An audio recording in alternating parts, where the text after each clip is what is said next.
everyone. I'm here today we're gonna be a little bit ambitious today.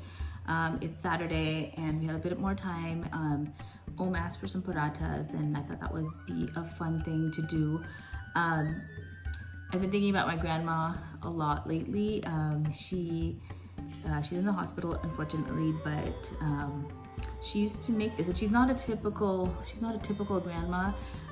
So she was a Bollywood actress in her prime, and when she was in the prime of her life, and she was so she's not the motherly old grandmas that you think about, but I do remember going over to her house even recently, and she used to love paneer, and so she made this wonderful paneer and some parathas, and we just enjoyed them kind of impromptu. So that's one of my memories of her. There's lots of others that involve many more glamorous things, but I've been thinking about her, so that's what I'm gonna do. For prep, I've only just gotten out some of the ingredients today, and I am making, I think we're making the latcha paratha types of things. So I'm using all-purpose flour, and I didn't really measure it out, but I'm looking for not too many parathas because again, it's ambitious and it gets tiring if you make too many, but if you consider one fistful like this as one paratha, that's a pretty good measure. So I have about 6 or 7, and that should be good enough. And what we're gonna do is we're gonna get that going in a little bit. And then behind me, I have some milk that's just on low. And we're gonna wait for that to boil, and we're gonna make some fresh homemade paneer. So I'll get to that in a second. But for right now, I'm gonna add a bit of salt. Make sure that's salted okay. Some curd or yogurt. Just a couple of tablespoons should be great. And then, or maybe a few more. And then just some water, and I'm gonna add a little bit, and we're gonna just knead this by hand. And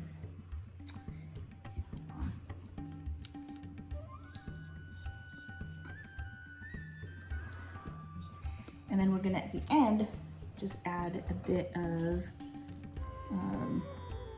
butter or a ghee if you have it.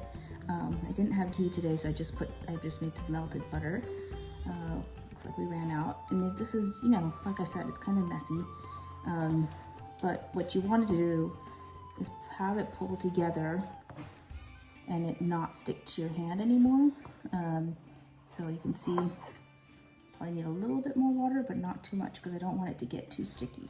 I want it to mix in there nice.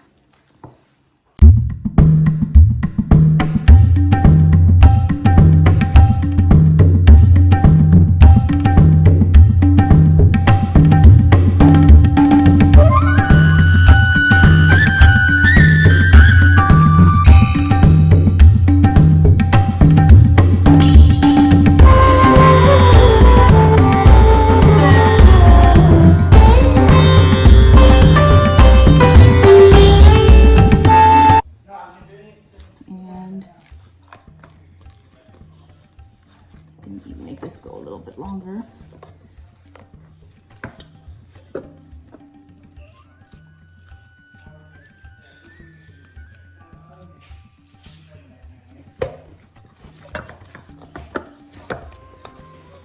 And I'm gonna make this into a bowl and let it rest.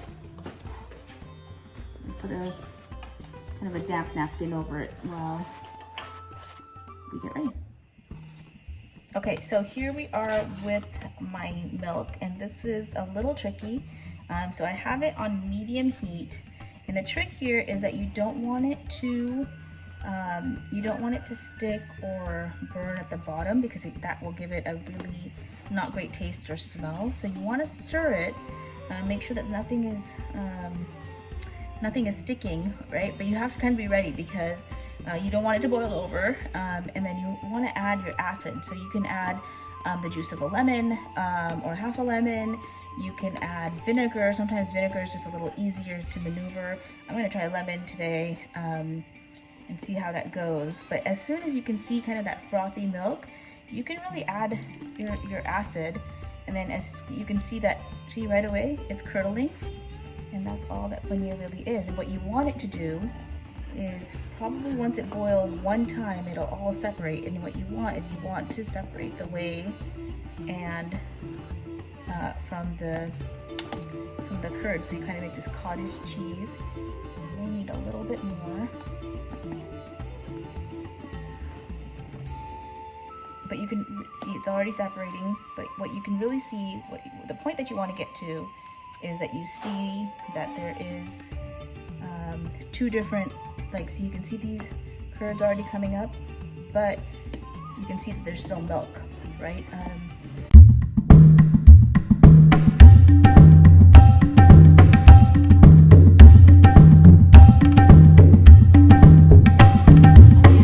Tomato, cilantro, and some garlic, and we're going to use that to make what I call paneer bhurji.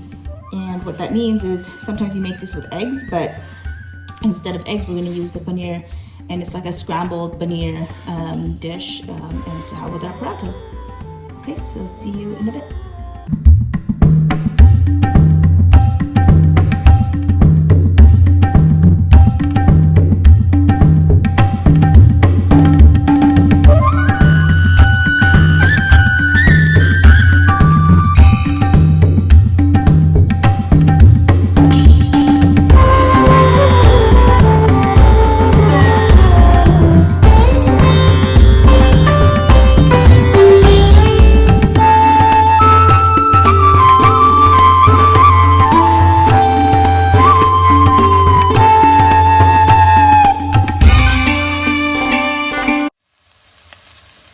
Okay, so now you can see that the onions have browned, and as they browned, in the meanwhile, I kind of cleaned up a few things that were missing. Again, remember not to get yourself intimidated by your kitchen, so clean up as you go. I think that's just the key. So now we're going to add some of our spices. And you'll notice that I haven't put in the tomato. Usually I put in tomato to make a curry. I have not done that. I'm going to use just the onions and garlic at first. Put in my spices. So I'm going to add some turmeric. I'm going to add some coriander powder. And then I'm going to add a couple of these dried red chilies. And I'm going to break them so that the seeds kind of fall in. It shouldn't be too spicy, but it just adds a little bit of kick. And I'm going to add a little bit of this garam masala. Like I said, I like using garam masala a lot. Did I add the turmeric? I think I did. Turmeric is always a tricky thing. It goes in everything. It's kind of it's like sacrilege if you don't actually have it, or if you run out. It's not a good part of your kitchen to be out of. But see, you can see that, so I can smell it now. All those flavors are just coming together. And then what I'm going to do is I'm actually going to add the paneer first.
we're ready to make the parathas. So I'm gonna do it a little bit differently today. You can see that I've split what I had into 4 balls and I've kneaded them so they're just, they're ready to go. And I'm going to roll all of them out, and then I will show you how we're gonna layer these parathas, and hopefully that should work out pretty well. So the one thing to know, even before you get started, is when you use like white flour, like maida or all-purpose flour, when you roll these out, see how they go back to shrinking? So it kind of takes some energy, and it just to get it to a stage where it's not shrinking back on you. And what you can do is just use some dry flour.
Butter, or you can add some butter, or you can add some oil if you want. But basically, you want this on medium-high heat, and you don't want it to flip it too many times, right? So you want to have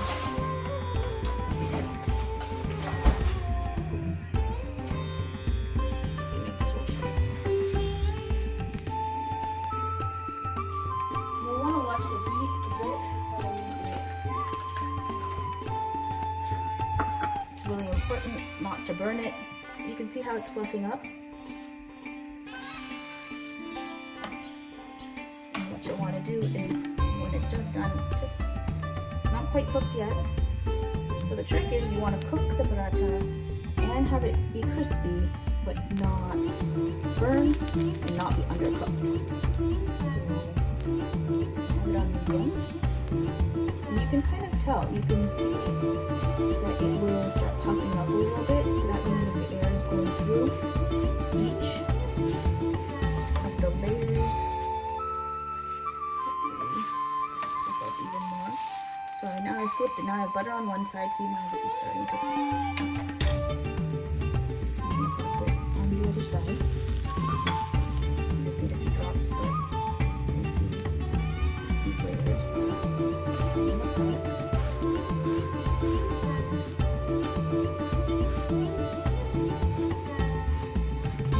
Keep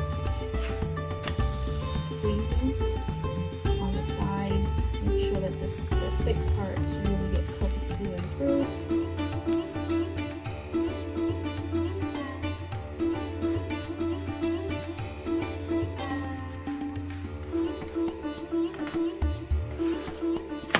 And I'm going to give this was Om's idea, so I'm going to give this one to Om first.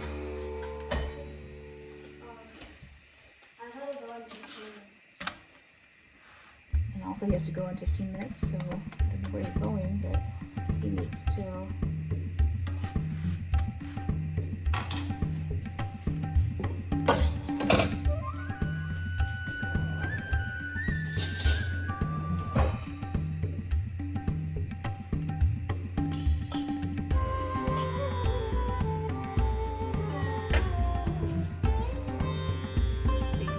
got the sabzi ready, the bhaji is ready.